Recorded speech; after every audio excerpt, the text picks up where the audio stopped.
warahmatullahi wabarakatuh. Perkenalkan, nama saya Biar Sunandar. Saya dari IAP 22A dengan NIM 2816255201234. Di sini saya akan menjelaskan codingan dengan tugas Big Data praktikum. Kita lanjut ke from Park SQL import partition. Itu saya menggunakan dari modul partition SQL. Lalu Spark session builder kayak objek konfigurator. App name itu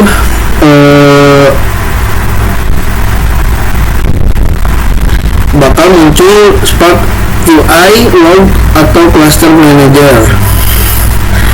Get create kalau belum ada Spark session yang aktif, bikin baru. Jika sudah ada, berarti pakai get create. Lalu ini print Spark session untuk kompatibilitas library fitur di kompatibilitas library fitur saja. Nah, di sini print app name, print nama aplikasi yang saya set, lalu Spark context itu untuk diduga menyimpan nama app-nya. Lanjut ke from Spark SQL function import run for corrected date sub. Run itu bikin angka random 0 sampai 1. Floor itu membulatkan ke bawah. Correct date itu ambil tanggal hari ini. Date sub itu ngurangin hari dari sebelum tanggal. Lalu from Part SQL function import call lead concat import. Yang pertama itu ada call itu untuk fungsinya untuk refer kolom. Lalu lead itu bikin literal atau teks statis.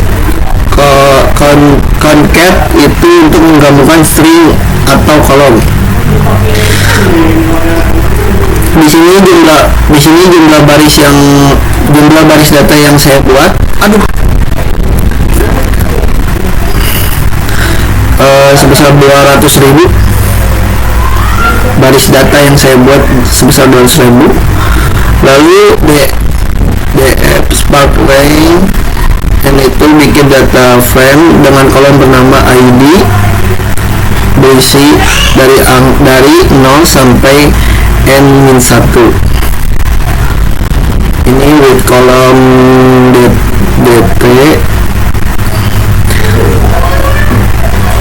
Yang ini untuk bikin kolom dt yang berisi tanggal acak dalam 30 hari terakhir. Nah, misalkan di sini ada run.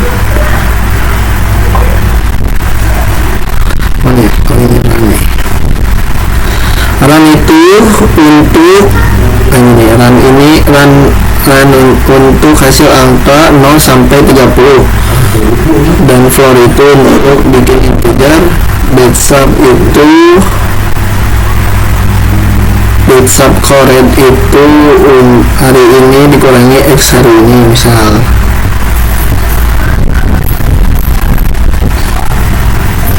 Di sini kolom user ID Floren 100.000 cash in, angka random antara 0 sampai 100.000, simulasi jumlah user yang besar.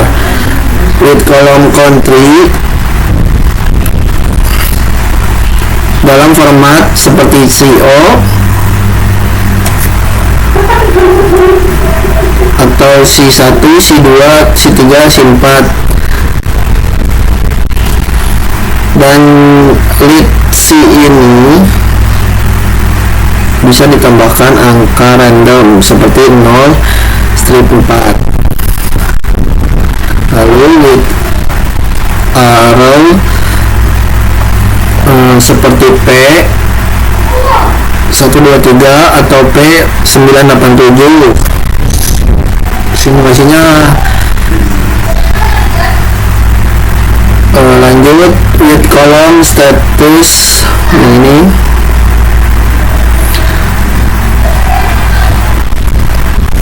Buat kode respon Floren run 5, hasilnya 0,4. Ini dikalikan 100 jadi 0, 100, 200, 300, 400, ditambahkan 200 jadi 200, 300, 400, 500, 600. Jadi status acak, tapi patternnya terkontrol ya. Lanjut ini with kolom ini untuk ukuran data random sampai 50.000. Lanjut ini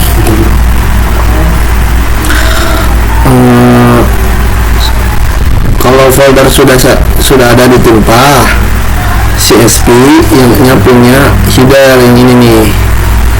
Lalu CSP ini itu untuk nulis page yang ditentukan part bakal bikin folder seperti klik ini.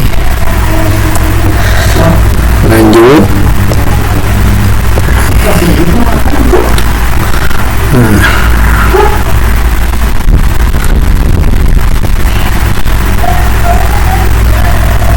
ini tuh muat file CSP dari page ini dan anggap baris pertama sebagai header. Ini tuh hasilnya data frame bernama raw ini ya. Lanjut ini print ini untuk aksi Spark yang bikin Spark menjadi job real. Di data dummy saya harusnya sekitar 200.000 baris. Lanjut print ini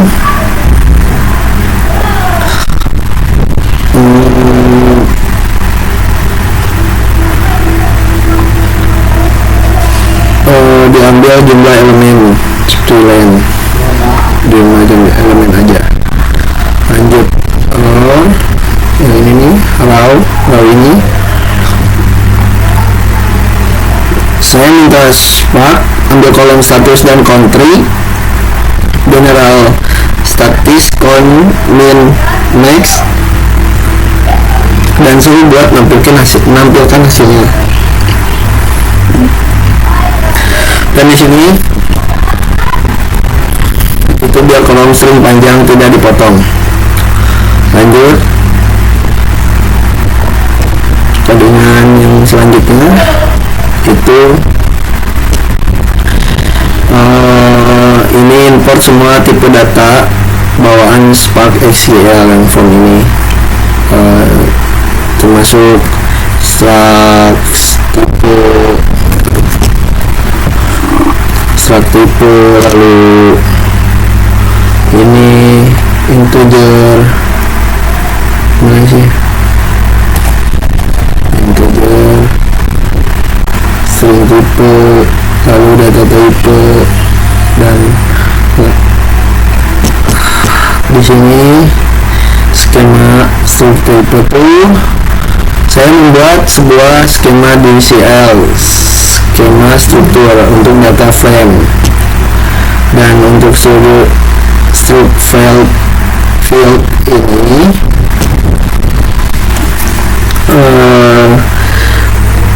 mendefinisikan kolom bernama ID, tipe data, long type, dan false. Artinya tidak boleh null. Ini cocok karena range memang menghasilkan integer, menghasilkan ID integer panjang. Lalu fields data type true, kolom date ini bertipe date, boleh kosong. Lanjut, struct ID user, integer type, tipe integer, nilainya bebas null. Lalu yang ini kolom tree, tipe string, contoh kolomnya seperti C0 atau C3. Lalu struct file URL, misalnya seperti ini juga stringnya seperti P atau 123. Struct file yang status integer ini, kolom statusnya integer, tipe integer, misalnya 200, 300, 400.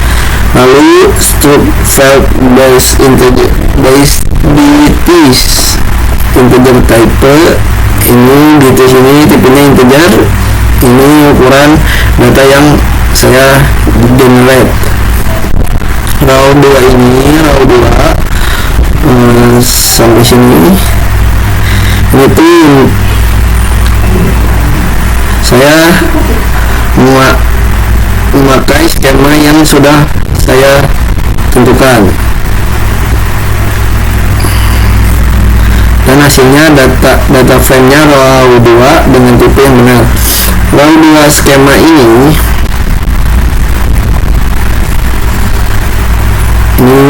jika hasil data frame row 2 nya dengan tipe yang benar. Lanjut ke codingan selanjutnya. Import time itu saya memanggil modul time dari Python, lalu to time itu jadi waktu mulai sebelum proses while berjalan, biasanya bentuknya angka float panjang, misalnya 17309984432. Lanjut ke row 2 sampai sini. Tuh, kita tulis data row ini 2 ke folder format varquest. Detailnya weird itu mode buat nulis, mode tulis, dan mode overwrite itu kalau folder sudah ada tinta. Lalu part ini mana ini tuh tulis dalam format part kolomnar, cepat, hemat, dan strobe. Lanjut ke T1 time itu ngambil time step lagi sebagai waktu selesai. Ini tuh lanjut ke wait time run T02 itu menghitung durasi waktu nulis, waktu selesai minus waktu mulai. Hasil dibulatkan 2 angka yang di belakangnya koma. Lanjut print waktu, tulis password wait time gitu. Ini ngeprint durasi dalam format yang rapi, misalnya waktu tulis seperti ini. Berguna saya mau membandingkan performa CSP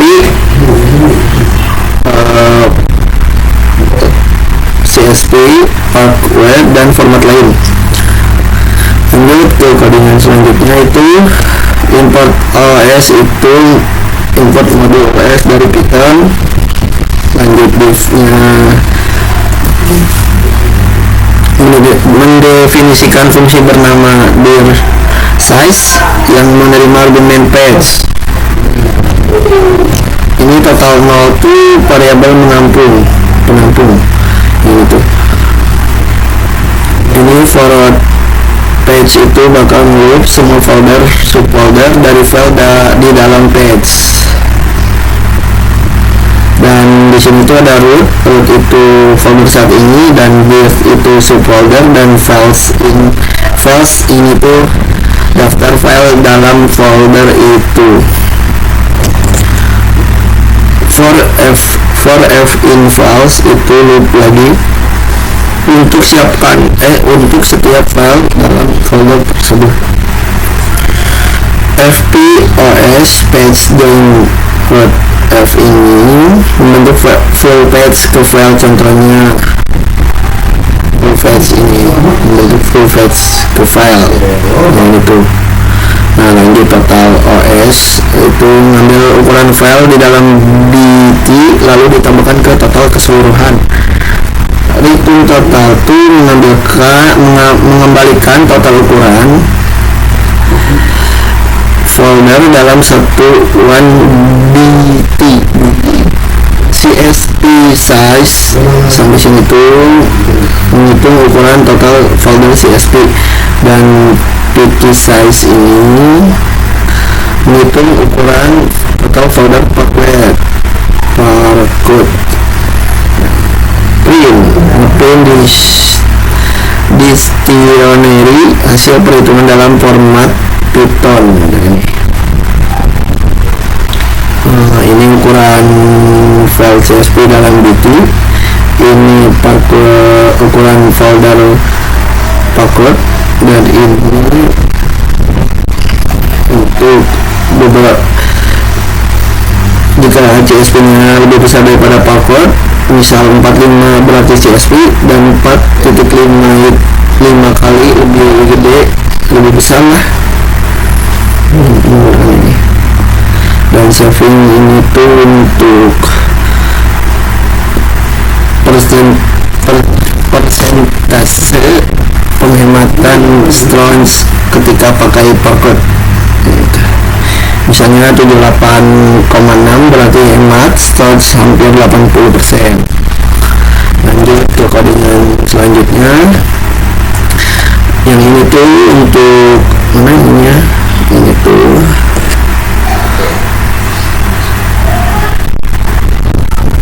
baca folder Parquet ini sebagai data frame, dan print ini tuh untuk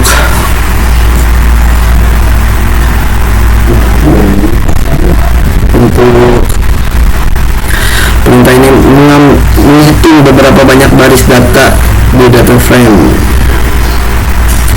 Lanjut ke codingan selanjutnya.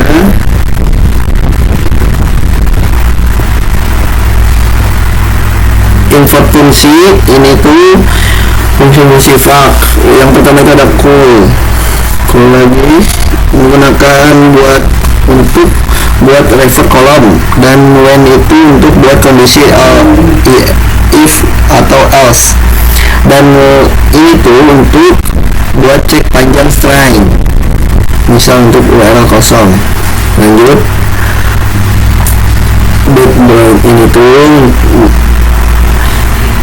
kita bikin data frame baru bernama bed yang isinya data jelek, bed record data frame blanks. Nah, ini ditambahkan seperti ini. Root column reason, menambahkan kolom baru bernama reason. Ini akan berisi alasan kenapa record dianggap buruk, gitu. Lalu ini kalau user ID kosong, tandanya alasan bed null user. Nah, jika lanjut ke codingan selanjutnya ini, kalau status kode tidak berada di range 200 sampai dengan 200 strip 599, tandai bed status seperti ini. Lanjut kondisi ketiga, kalau URL panjang 0 artinya kosong, tandai aja empty URL empty. Lanjut when call, kalau kolom bts nilainya negatif ditandai negatif bit seperti ini ya. Lanjut ke over ini tuh berarti tidak ada kondisi yang terpenuhi isi dengan non alias nil. Lanjut ini filter hanya baris yang punya reason, artinya hanya ambil bed record saja. Lanjut ini tuh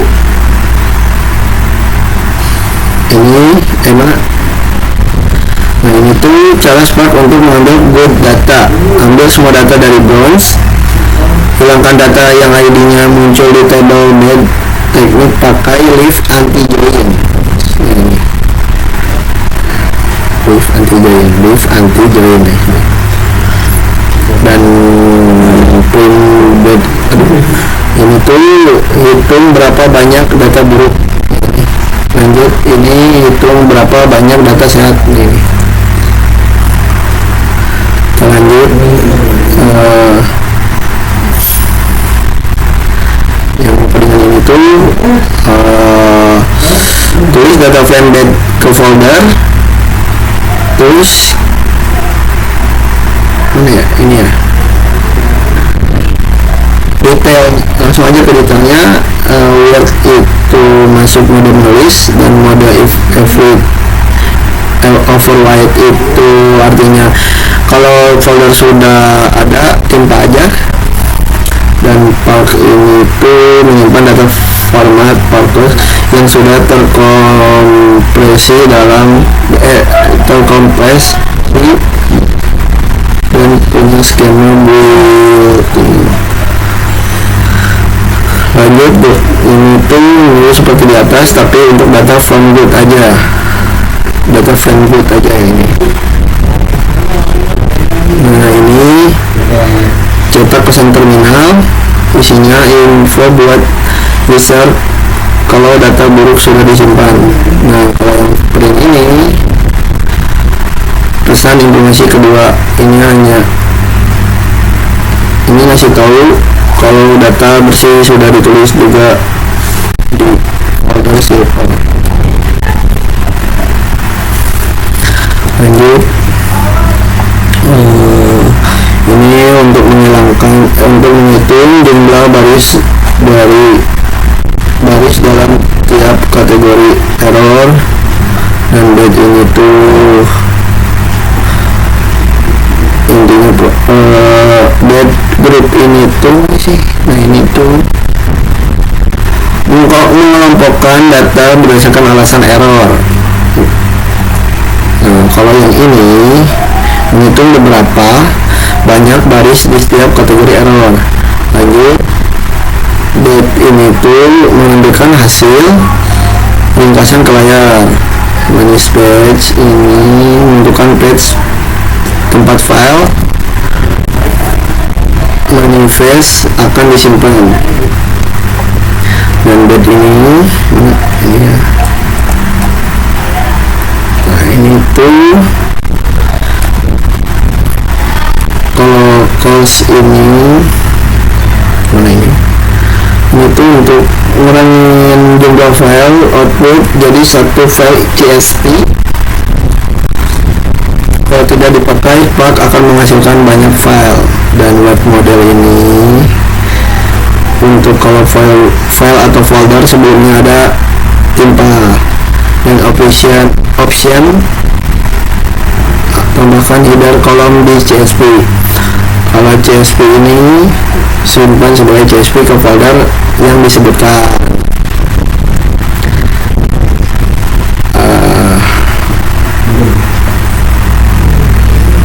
Lanjut ini print error, ini itu cuma print pesan lokasi penyimpanan manage error. Lanjut ke codingan selanjutnya.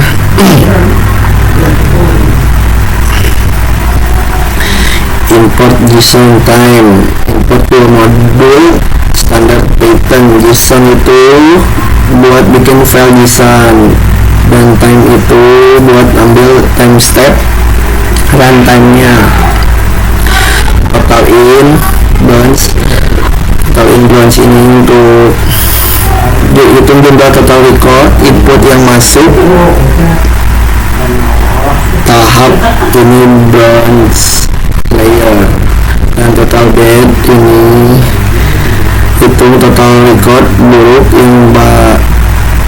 yang masuk kategori bed data report ini.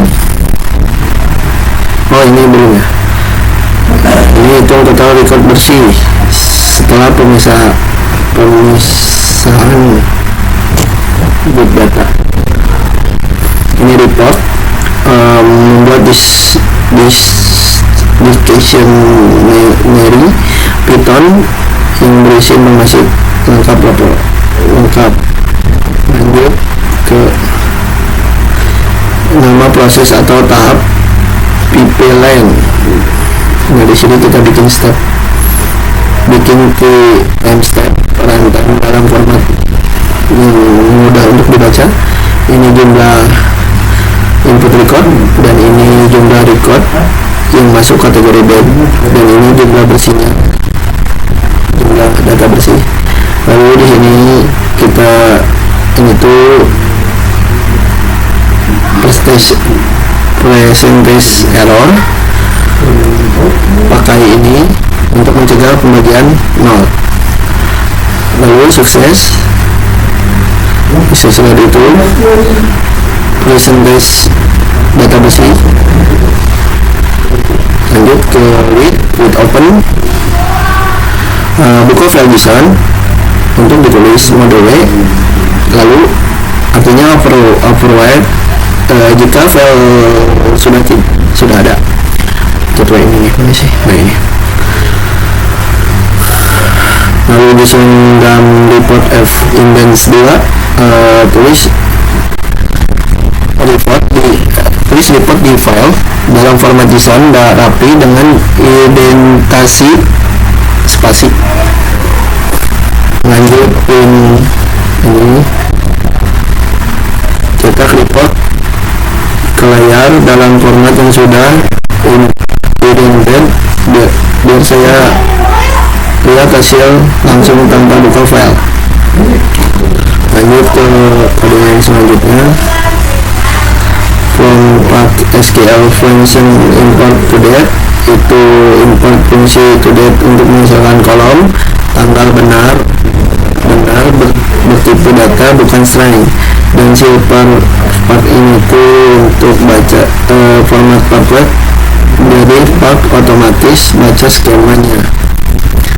Lanjut ke silver yang ini, yang kodingan ini, kadang kolom DT masih berupa string tergantung proses sebelumnya. Baris ini memastikan bahwa kolom DT benar-benar bertipe data bertipe date. Hal ini yaitu seperti DT itu tanggal, dan ini itu negara country itu. Lanjut ke detection itu jumlah total bukti per hari per negara, dan ID count itu hitung berapa banyak event baris yang terjadi pada kombinasi DT country. Lanjut, ini adalah kolom nama hasil agregasi dari Sumbatis supaya jelas bahwa angka tersebut ada jumlah event. Dan ini tampilkan 10 baris pertama hasil agregasi. Ini untuk mengecek apakah proses grouping dan sum count yang sudah benar. Lanjut ke kodingan selanjutnya, itu algorit. Ini itu algorit mulai proses penulisan data frame AGG ke storage, lalu modelnya itu mode penulisan.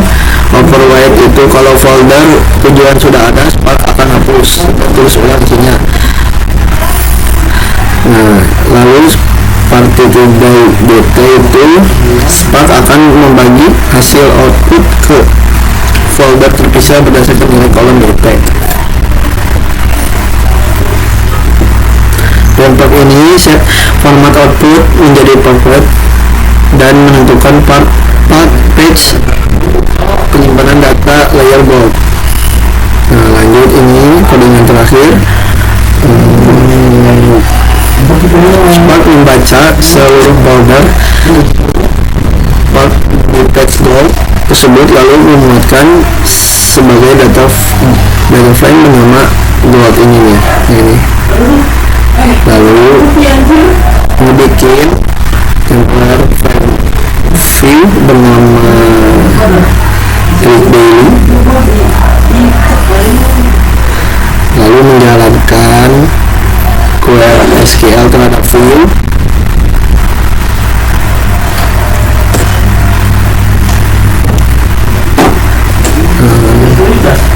Dan resultnya itu untuk mana ya, select country itu melakukan hasil per negara, dan ini menjumlahkan total event per negara, dan yang ini itu subtotal itu untuk menjumlahkan total event per negara. Ini itu untuk menjumlahkan total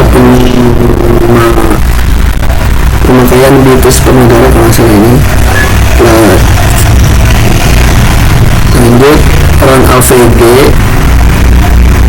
itu rata-rata nilai harian event per negara dibuatkan 2 desimal. Lanjut, from click daily, ambil datanya dari temporary view yang tadi. Setelah itu group by country itu wajib dilakukan karena ada agregasi sum dan AVG. Lalu order by total event di SC sortir dari negara dengan traffic terbanyak ke paling rendah. Result ini tuh menampilkan 20 baris pertama. Terus supaya kolom tidak terpotong kalau isinya panjang. Mungkin itu saja. Ya, bisa menjelaskan